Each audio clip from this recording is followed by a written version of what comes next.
It's been more than 24 hours since the New Orleans City Council released its findings into the Entergy and paid actors investigation. Today, the mayor and several council members expressed their anger after the investigation showed that Entergy executives were involved in paying actors to attend council meetings and to show support for the controversial power plant in New Orleans East. Well, just one day after the findings were released, a woman called the Channel 4 newsroom telling us she was recruited to be a paid actor. Carice Jackman tells us why she feels Entergy should admit it was involved. Carice.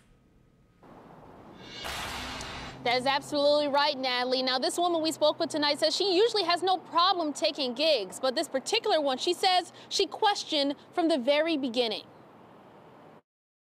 I'll go to protest, I'll speak up, but tell me the truth up front. This woman, who asked us to conceal her identity, wants to come forward with what she believes was an offer to participate in a paid acting role at a New Orleans City Council meeting.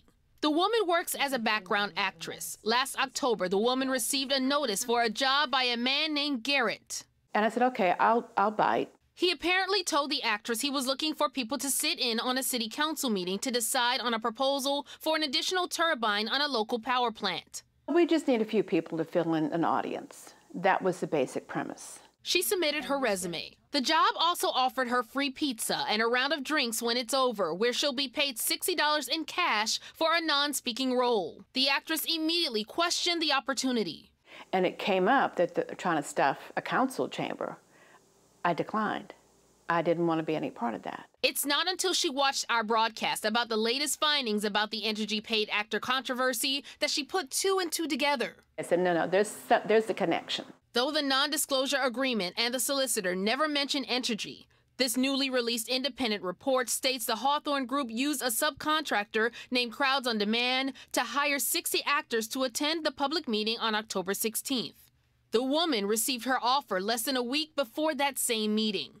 The report also shows former Entergy CEO Charles Rice exchanging text messages with other officials about getting paid actors to attend these public meetings. Entergy issued a statement saying they're looking at the report and believe several key facts show their company didn't know about the payments. Poor sweet baby, you're lying through your teeth. Lying and denying. I mean, it seems to be the thing now. Now, the City Council plans on having a special meeting tomorrow at 1 p.m. to discuss this final report. They also plan on interviewing some of those investigators. Reporting live on Loyola Avenue, I'm Carice Jackman, Eyewitness News.